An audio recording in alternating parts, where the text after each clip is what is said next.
Hello,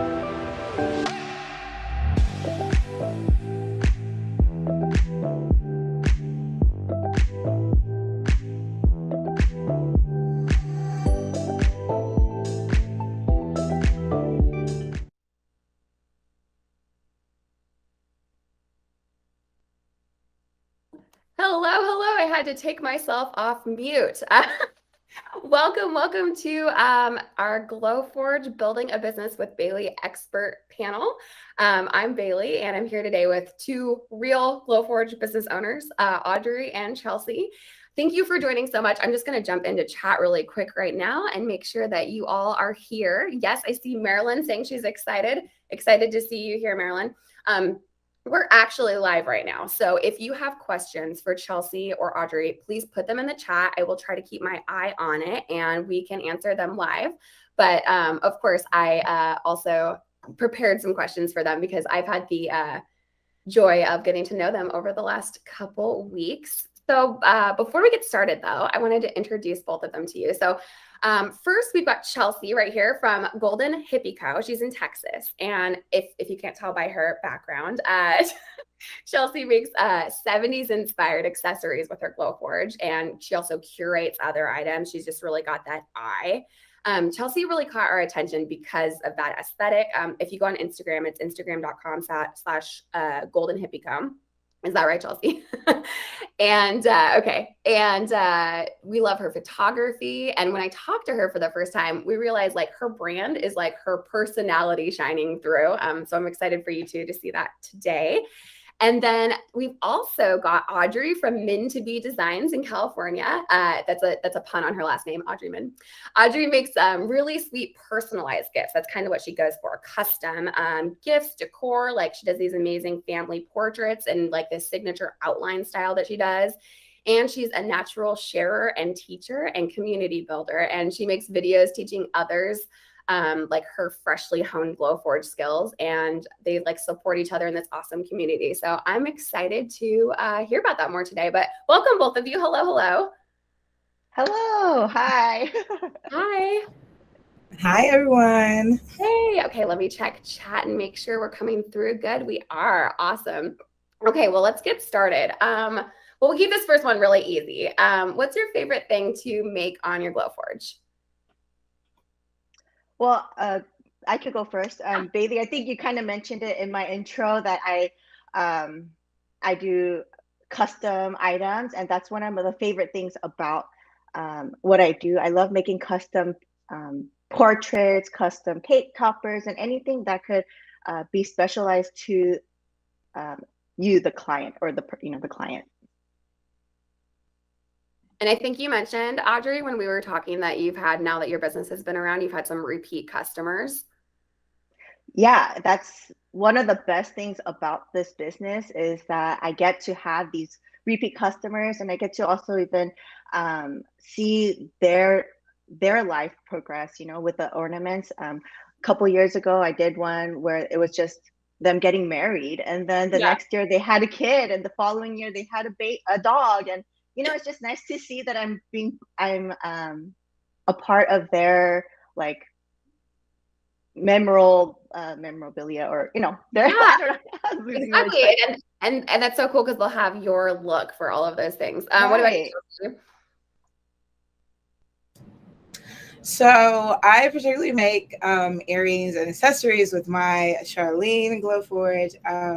I especially like 3D pieces. So I like pieces that pop out. I particularly have some that I made that pop out and have like a nice little intricate feature to them. So I really enjoy my 3D pieces, as well as my wood pieces with the wooding, with the engraving and the scoring, as well as just like the cut, which shows like all the features that Glowforge has. So I love those two pieces. Yeah, the 3D effect, I think that's the real difference between something made with a vinyl cutter, like if you make a sign and cut out vinyl or paper, or if you cut out acrylic or wood and it really like elevates it, like you said. Yeah, that's beautiful. And so this might be the same answer for both of you, but what's your best seller and why do you think that is? Yeah, my best seller has to be my family ornaments. And I think it really is the fact that it's customized to the client, to their family. And it's really fun to see. I've even seen some where they ask, I have a huge family, I want to share, I want to gift this to my mother-in-law with all of our like with all of the generations that they have, can you make a bigger ornament? We've had that even happen. So it's definitely my best seller. Oh, that's so cool. I love that. My bestseller would have to most definitely be my wood pieces, my wood earrings, the organically grown ones. Like I said, it just adds like a nice intricate piece to mahogany wood with the engraving and the score. And also kind of like my more simpler pieces too, like my studs and my peace signs of like my simple cuts. It's more versatile and my community likes to wear them like daily. So those are like my best sellers. Chelsea, do you notice that you have a lot of repeat customers too? Like, do you think you have some people out there who have jewelry cabinets full of your work? I have literally been called the accessories lady. Like you're just my accessories girl. I just know, this is just where I'm at. I'm So wearing what you make. Yeah, that's called nailing your target market, like you've got that. Amazing. So what made you want to start a business? Audrey, you want to go first again? Sure. I've always had a creative itch, I guess. I've done baking in the past. I've done, cakes and dessert tables for weddings, things like that. And so when the pandemic hit, we were at home. I wanted to do something more than just work at home and watch my family and kids. Just I needed a creative output. And so I dove in. I bought a Glowforge and I said, let's do it. And it's been one of the best decisions. Yeah. Was it scary making that investment? Were you like, oh, I got to earn it all back right away? And did you worry about that? Yeah, definitely. It's a big investment, especially in the beginning when um, you start off and you don't have I didn't have a business to begin with. So I had to start fresh, finding my clients and all of that. So it was definitely a risk, but it was a risk well paid off. I paid it off in like 4 months and it was amazing. Yeah, that really is. What about you, Chelsea? I mean, overall, I really wanted to gain financial freedom for myself and just kind of like start my own pathway for myself and for my family, and also just be able to provide kind of like a means to the things that I advocate for. And use my platform and use my business for that. So that was a big reason as to why I wanted to start my business. So I was already, curating things prior to, and Charlene had already been on my radar prior to beginning business. But I was scared. I was scared to take the leap to actually obtaining Charlene while GHC was beginning. But after a year or so, or once it was actually 6 months or so, I was like, okay, maybe we should just go ahead and make this leap and go into fully like hand create and fully go into like laser printing. So we just went ahead and made the jump. And so Charlene has been like a lifesaver ever since. I love her. She's so creative. She's allowed for creativity in GHC that I never saw before. Having to curate Chelsea, items. you had already kind of started Golden Hippie Co. as a brand, and you were curating items like mostly sunglasses, right, and things like that. And then you decided, what if I made these on my own and they were unique and original and stuff? Wow. Yes, exactly. I mean, it's one thing to always, resell and when you go into the business, that's just kind of like a blueprint. And so that's what I thought until I wanted to step out and be original and be unique. And so the Glowforge was kind of a way for that, a means for that. And so I took the leap. And so, yeah, Charlene's here. I love her. I really do. Some questions are flying in on chat. So a couple of them. Let's see. So David is asking, when you started selling, where did you start? And similarly, Verdant Moon is asking, how did you grow your business after starting? And do you have any like secret sauce? So kind of how did you start and how did you grow it once you started? Okay, I can start. I I went on to Etsy and I created my little shop there and I started posting everything there. You have to learn a little bit about Etsy and just even the SEO aspect of it. But then um, I started posting it there and then I advertised or marketed on my Instagram media and with my friends and family and just let it organically grow. And Audrey, I remember you when we talked last time. Because I found this video of Audrey, and it was Audrey and a couple other like laser ladies who had different lasers, and other ones, and they were like dancing in front of their lasers. It was so funny. It was like one of those TikTok videos, that the kids are doing, and so you really though like tapped into community of other small business owners and laser crafters specifically, right? And do you feel like that helped grow your business? Yeah, it helped me grow. It helped, it allows you to brainstorm with like-minded business owners. It even allows you to uh, troubleshoot if need be on things that you may have issues with. And yeah, it's definitely helped grow. And on our Instagram platforms, a lot of us share each other's stories or share each other's products and kind of we're each other's like cheerleaders, you would say, and so you're you have your own client base, but you're also dipping into your other fellow laser artists client base as well, so it's kind of Yeah, cool. and remember that the phrase that you said that really stuck out to me. I've repeated it to like all my coworkers. Can you tell us about that? Yeah, are you talking about the community over competition? Yeah, Yeah. there's it's definitely about community. I'm all about community. I love sharing with people. A lot of people drop into my DMs asking me, hey, what settings did you do for that? Or what kind of paint did you use? Or where did you buy that material or what have you? And I love sharing that kind of information with people and just encouraging people to try things out. And um, it's been fun. I love it. I love seeing that kind of support result in success for everybody. That's so wonderful. What about you, Chelsea? I'm so sorry, Bailey. Can you most definitely Repeat the question.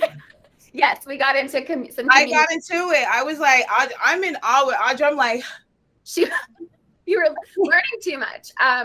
We were just asking, like, how did you get started? So for you, this might be actually before you got your Glowforge, and then what did you do to scale basically once you were started? so prior to, like I said, I was curating items and everything like that. Even though I had the Glowforge on the radar, and so the Glowforge was just a means to do handmade. And that was just going to open up my creativity instead of having to just curate. And so from there, what I did was I used my Instagram and I used my community to just keep them informed of what was going on with GHC from, the time that I literally started from till now. I mean, like I said before, if you go in the archives, you can most definitely see where GHC started, but I mean, that's just kind of what I did. And when Charlene came into, that's when I let everybody know that she was here. And then the first collection came and we just kind of scaled from there and it kind of grew and everything, especially once we added the handmade part. Did you notice that? I'm sure your audience expanded, but were there people who had been buying from the brand who were like excited about your new offerings too? Like, kept buying? Oh, for sure, for sure. I mean, I think for them, it allowed for, like I said, my own creativity to come in. And so I had the eye, and I think everybody agrees that, okay, Chels has the eye. That's great. But being able to actually, see her and walk with her through the journey of like seeing the eye, but like actually coming into fruition and creation and, Not everybody can do that full thing. It's one thing to curate, and it's another thing to then take that same aesthetic and create something, right, that fits right in it. That's amazing. And Chelsea, you also connected with people on Instagram, other shop owners, and got like some I don't know, good conversations and artistic synergies going and stuff, right? Oh, for sure, for sure. I mean, so my community is kind of more like a retro community, Yeah. a vintage community. So it's full of pretty much, like I said, everybody who loves anything and everything retro. And so that kind of goes with the movements. And so in the 70s and everything like that, everybody was so creative. And so there's a lot of creators and a lot of small businesses that are in that same niche, in that same theme. And so I've been able to connect and use my platform to share with others, share with my community, other people within the vintage community and the retro community and everything like that. And it's just been expanding from there. So Yeah, yeah. so kind of two different ways to leverage community, the way that Audrey did it and the way that Chelsea's done it with Audrey, her community. Like I bet the different laser makers, they are probably making different things with different aesthetics and stuff, whereas Chelsea's like, partnered with people of that same aesthetic ish. I mean, retro is a broad range, of course. It's Oh, not like the same, but okay, more questions rolling in from chat. There's so many ideas out there and things to make. How did you decide on your first thing to start with? Anyone? Well, I guess I can, since I'm already on the same. So my niche is the 70s. Let's just start there, right? And this was going to be GAC's birthday in March, and I already had Charlene in January, at the end of January. So I was like, what can I do that is going to be 70s GHC birthday collection, everything like that? So I came out with a quintessential birthday collection that was in orange, yellow, and brown. And that's when I did different daisies and everything like that. And so that's where it kind of bloomed and blossomed from there. And of course, you have all these different ideas, but you can always, narrow it down and you can always play around. But that's where I started. And then it grew into that. Did you use those products like as a test to see which ones resonated with your audience? Could you tell from there which were more popular than others? So I think for me, I already had like an idea of like from my curated items, kind of like where I can go. And then not only that, but in that time, there was a real big surge of like real retro, like the colors of orange, yellow, and brown. And there was just a real surge of in my community of the people who I follow and just the people who follow me. I actually go and look at what they post and all that stuff too. So that's when I went and made the collection from there.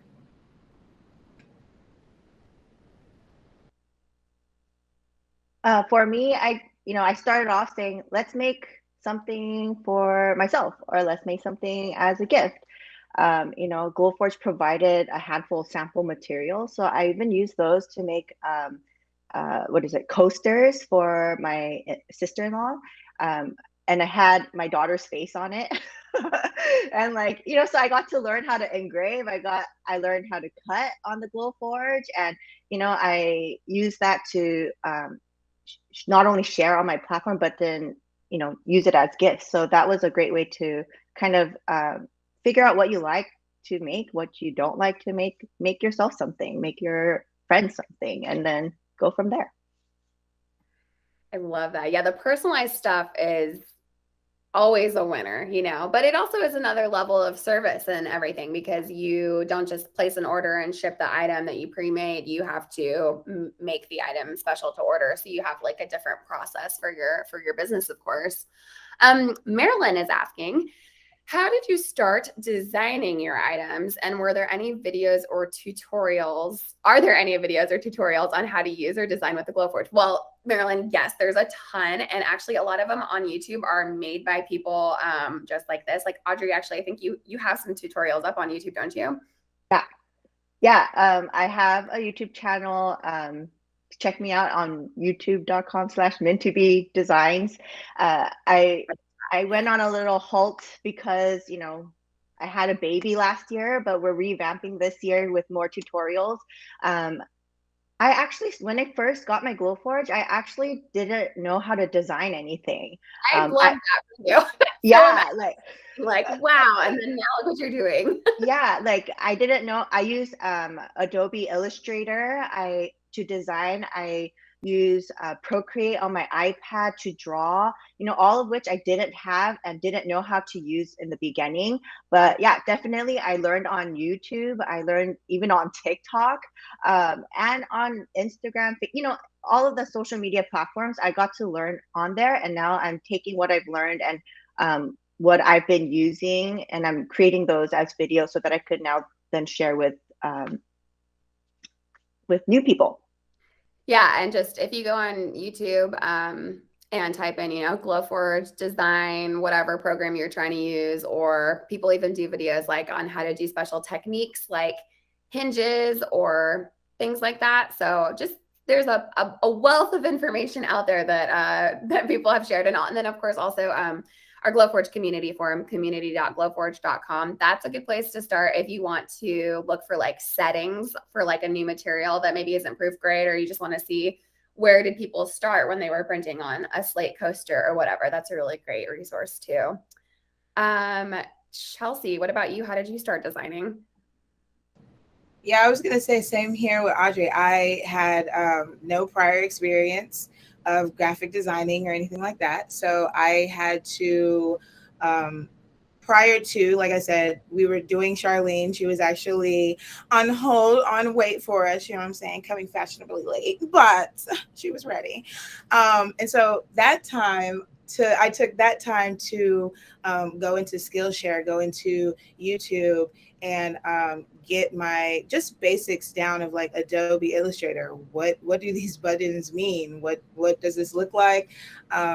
Procreate, I was already doing stickers and prints and everything prior to, so I used the same concept, and I found out that I can actually use the same concept for my laser cutting. So I was able to do that with like my first mushroom, my first daisy, everything like that. So I drew some, and then I actually did some in Adobe for the first time. And so that's what I did prior to just learning and knowing, just learning the basics and figuring out from there, playing around with it. Yeah, it can feel really overwhelming. I totally get that. But like you said, like some design programs just translate really, really seamlessly into how Glowforge thinks through your design. Where do I cut? Where do I engrave? That sort of thing. That's awesome. I just saw another question from Marla asking, I think this was probably to you, Audrey, because you mentioned that you paid off your Glowforge in about 4 months. And she said, did you expect to pay it off so quickly? Was that your goal, or was it just a pleasant surprise? Okay, so my goal when I first purchased the Glowforge was that I would, make things, sell things casually, leisurely, and let's pay it off in like 2 to 3 years. That was my goal. And so when, one of my items went pretty viral and people were purchasing this ornament and all of my other custom items, I was like, hey, this could actually work. And, like I actually paid it off. That was like a aha moment, like I could do it. That's awesome. Yeah, we have, an internal chat at the company, and our customer success team will sometimes post when people will write in just to tell us like, I paid off my Glowforge today with things that I sold. And we're always like, yeah, it's very exciting. Okay. Chelsea, did you have anything to say about that? I'm not sure if you were even trying to pay off your Glowforge. I'm sure you probably have by now if we run the numbers. Oh, yes, I was going to say I have paid off Charlene. Charlene's been paid off for the year. Oh, yeah. Yeah, so we got Charlene at the beginning, and so she has been finally paid off. So I'm so excited about that. You just got Charlene in 2021, right? Yes, I did. Yeah. And Audrey, when did you get yours? Middle of 2020. Okay. Yep. So fairly recent. Fairly new, yeah. There are people who have had their units for as long as, I believe we started shipping them in like 2016, 2017. So there are some businesses that have been around for quite a while, but I'm always amazed when some people like really get spun up fast. And I'm like, oh, so you're 3 years into this. And they're like, oh, no, nope. Let's see. How do you do it? The Simmonses. Can you elaborate on that question, please? How do you do it? Where do y'all buy findings for earrings and jewelry? Do they mean like the clasps and all the fastenings? I bet that's what that was supposed to say. That was probably a typo. Yeah. Where do you get your extras, like your accessories and your finishing materials? So my finishing materials and everything, they're all kind of through vendors. And then I have like kind of more local vendors and smaller businesses that I work with. I'm really kind of big on working with other smaller vendors and keeping it kind of eco-friendly and sustainable and everything like that. Yeah. So I do more smaller, and I work with like smaller shops through Etsy and everything like that to find my findings and things. Oh, that is a word. I didn't even know findings was a word. I was like, yeah, findings, like your jump rings, everything like that. I mean, all your jewelry, trinkets, all that stuff to add to your earrings. Of course. I get those from like other small businesses that provide that. And that's just like a way for me to keep everything, keeping everything like circulating within the small business world, Cool. And I don't know if you do much finishing on yours, Audrey. I purchase my acrylic from like a small acrylic shop as well. And I think I told you, Bailey, I recently, like last week, just launched my website to sell laser blanks for people, who want to just try out little things. So, you don't have to mass purchase like, 100 keychains or 200 keychains. You could try it out. You could, buy 5, buy 2, like I wanted to create that avenue for people to just kind of like trickle in and test the waters with new products. That's really cool, because you saw like, yeah, I could buy 100 coasters, but what if they don't sell? And then I have 100 of these things, or it didn't work how I wanted it to. Ooh, that's really cool, Audrey. I love that. Yeah. Okay, let's see. Get back to some of my questions. What were some of the biggest obstacles in starting up the business that you didn't expect? I think for me, and I just recently talked about this on my Instagram, it's like overcoming the phenomenon of imposter syndrome. That was kind of something that I didn't expect. I didn't even know about this. I mean, I was just a regular bee, working, and I was like, oh, okay, I'm gonna do, Golden Hippie Co. and all this stuff. And then when it came to posting, and then now my audience is getting, growing, and I'm like, okay, what are they expecting from me and everything like that. And then it just, this whole person grew and became this thing called, imposter syndrome. And so I didn't expect that. And that was something that I, continue to overcome and had to overcome, that I didn't know about within the first really year. I mean, we're in year 2, but within the first year or so of business. That's interesting. Where do you, what are the moments that you feel that? Is it when you're pricing your items? Is it in the way that you like communicate with customers? Is it like you get opportunities and you feel like you're not worthy of them, or is all of those things? What kind of places? So, I mean, at first it was, the pricing and everything like that. However, you have, business coaches, you have resources, you have other businesses that might be doing consulting later, in the future that, most definitely can help you with those things. So I don't have imposter syndrome when it comes to that, but I guess maybe when it comes to new creations, when it came to my first collection, actually made by Charlene, made with Charlene. Well, she'll say bye, but with Charlene, I was like, I don't know if my audience will really like this, so that was something that I didn't expect. And I think once time, came and my voice, with Charlene started sharpening up, it started feeling better. And so I feel a lot more confident, especially within year 2. Me and Charlene, we have a rapport. Everybody knows, so I feel really good, but that was something I didn't expect. Yeah, I wouldn't have expected that from you either, but Audrey, what about you? Any challenges? I had the same exact thing, imposter syndrome. I went in that high of like, I'm gonna do it. This is so awesome. Like, let's go. And it came, the opening, the Glowforge came, and I was like, oh my gosh, can I do this? Like, what am I doing? What did I just do? But yeah, I just had to like take a step back and take a deep breath and say like, I'm gonna trust myself. I'm gonna trust the process. And also just have fun. If you're having fun, then people see it, and they're going to gravitate towards you and your product.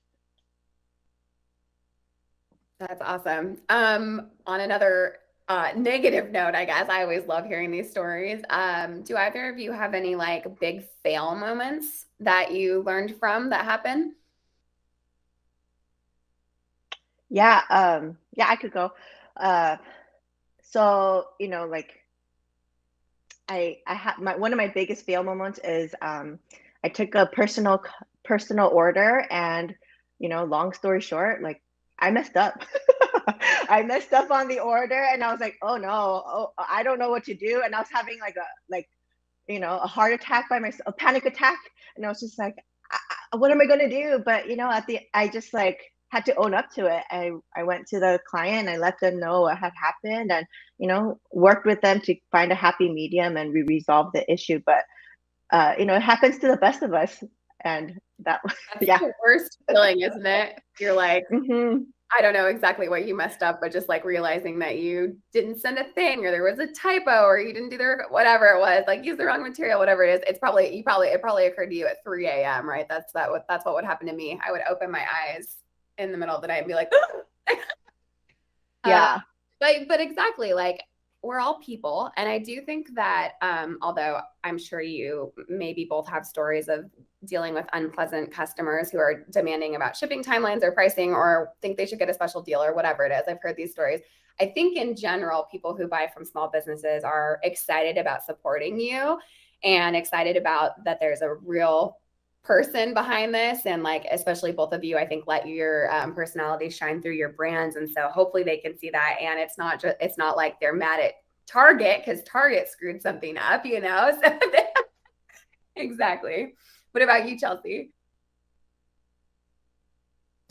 OMG, yes, let me tell you about this biggest fail, okay, because it is one for the books. Okay, so I wanted to expand my packaging for GHC, and I felt like it was time for me to move into a more sustainable direction and everything like that. So I wanted to do boxes. So I was like, oh my gosh, I'm so excited.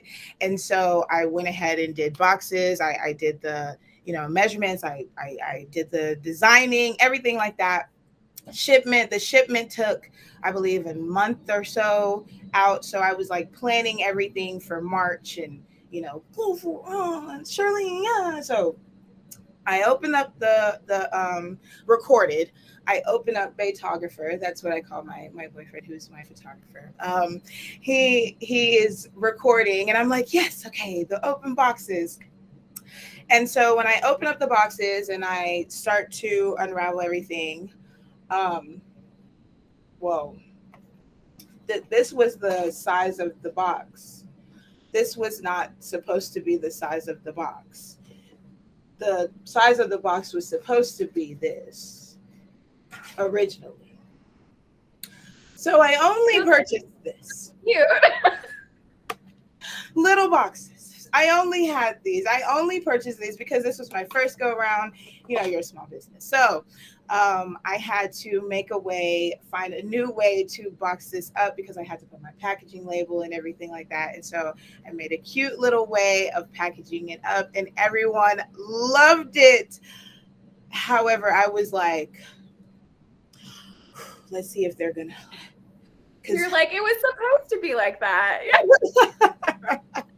Yes. Oh, yeah. So, yes. wait, Chelsea, are you saying that you have a video of you opening it and realizing that it's wrong? Because that's pretty funny. If you check out my story, I'll tag you. I will tag you just to let you, because I was amped. I was like, yes, I had it. This was gonna be a monumental moment, and I think I said no, and I think I almost cried on video. It was right at the, you know. Yeah. Oh my goodness. Wow. Those are always good stories. We've all been there. Um, well, okay, we have been on for quite a while now, so I think we'll wrap up with one last question. Unless there's any last ones from chat, get them in now while I'm still reading. But I would just love to hear kind of what your dreams for the future of your business are. I mean, it's a new year right now, but gosh, both of your businesses are fairly new and already so successful. So I know that you both have big, big plans. So I'd love to hear about them.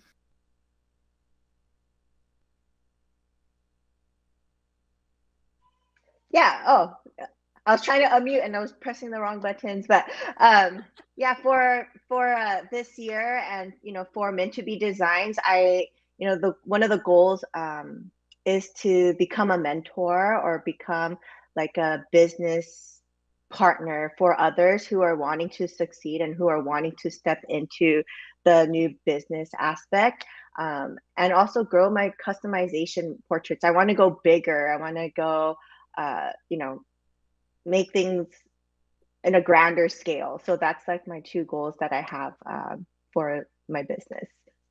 Fabulous. And for GHC, I also too am in the process of getting a consulting business ready for small businesses. I already have wholesale going on, so I work with businesses, small businesses, to bring your own funky, one-of-a-kind accessories and branding merch into your own shop, and really and truly just expanding GHC just so that I can continue, like I said, to build the financial dream and a freedom and advocate for, my causes, children, low income families, everything like that. So GHC is really just, the beginning of a bigger plan. So That is awesome. And because I asked, a bunch more questions flew in, so they got to know. So we've got a couple. Okay. Olivia is asking, where do you find inspiration for new products and what can we look forward to seeing next from each of you? I like this silent delegation of people. Like, no, no, it's good. I like to find inspiration from, just like the current trends, being outdoors, what I see, just being outside. I'm seeing a lot of like boho styles coming in right now. And so I think that's some of the designs that I'll be working on during the first quarter. And yeah. Same here. My inspiration comes from any and everywhere. Of course, like I said, I'm in this little neighborhood of the 70s, but I most definitely incorporate my own voice, what's going on, recent events, even just things that I see other people going through. Colors, seasons, everything like that. Song titles, lyrics. So I just kind of pick from there, see where I go. I don't stress it, I don't force it, and I just kind of make it work. And like I said, as of right now, I still work on wholesales, and then I do have a spring collection on the way. So that's what's coming up next. Yes, I love the collection thing. Before we got on the call, we were talking about how every time a brand that we love drops a collection, we feel like we have to buy it because it's limited and it's scarce. It's smart. This is a good one. Marilyn's asking, did you have any products that flopped, and when and how did you know to move on to making another design? Chelsea looks like she has an answer. Okay, I say this all the time. Pom-poms. Now, pom-poms might work for everybody else. Okay.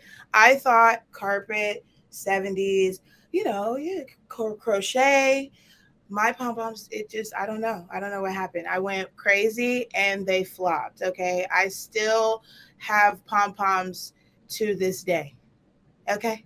But I mean, I think it's all just kind of like a lesson in not taking things too seriously. You know, you have to understand that the business is to, or the goal is to, you know, make money in your business. You want your business to grow. So if items aren't selling, you know, it's not to say that, you know, you're horrible, you don't have the eye. It just means that it just didn't work for that time. You know, maybe the marketing wasn't right, maybe the colors wasn't right, you know, it could be anything. And so, you know, baby, just put a discount, sell it, don't hold on to it, let it go. It's okay, it's gonna be okay, I promise. Have you had to do anything like that, Audrey? You know, off the top of my head, I can't really think of like one particular item that flopped, but yeah, definitely there's things when I'm like, this is going to be my next number one seller, and then it's like crickets, and you're like, wait, did I do something wrong? Or like, did I post it at the wrong time? But just gotta keep working at it, and it just like Chelsea said, let it go and go on to the next one, and it'll be okay. Yeah.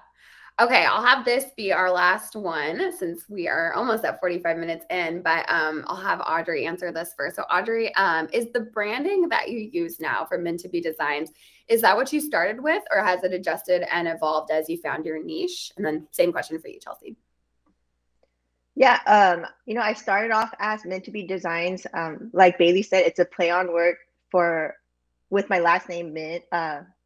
My last name is Mint, so it became Meant to Be Designs. And now I'm just kind of toggling between Meant to Be or Meant to Be Designs, which one I want it to be, which should be my entire brand. Should Meant to be my entire brand and have like branches of Meant to Be Design be like my design aspect and all of that. But yeah, it's a ever evolving thing for me right now. I guess it's hard to commit.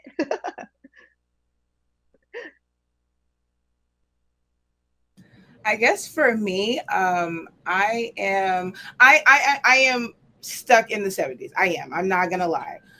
However, I think there's always opportunity for, you know, different things. And then what was the other? There was another part of the question. Just how has your brand evolved? Like Chelsea, I know when we talked, So, you told me like you actually totally changed your brand like a couple days before launch, right? Like boho. I went complete boho. Literally had business cards, website ready, all that. I believe it was literally a few weeks before I had to launch the website. I've already went on Instagram and everything like that. I changed it up. I went on. It just wasn't me. And so I think from there, like I said, I knew I was stuck in the 70s. This is where I wanted to be. And like I said, when I opened up and when you open up creativity, it just kind of opens up with colors and things like that. But for me, I know where I'm okay at as far as the niche. But I think it's okay to branch out. I think there's okay to do, you know, different brandings under your big name. yeah, So yeah, I mean, that's what I think as far as golden hippie. So golden hippie, but there's other branches, and there's nothing wrong with that because you evolve. absolutely. And just people evolve, what's trendy evolves, the message, like especially with if you're trying to be like advocating for causes, what's important at the time might change and things like that. So that's amazing. Well, thank you both so much for joining us. That was really, really fun. And thank you all of you who are here watching live and asking questions. That was fantastic. This is available to watch starting now. You can go back and watch it from the beginning. You can share the link with others, etc. And I guess that's it from us. So thanks so much for joining. We're going to all sign off the call now. Thank you both, Audrey and Chelsea. I just have loved talking with you today. Bye, everyone.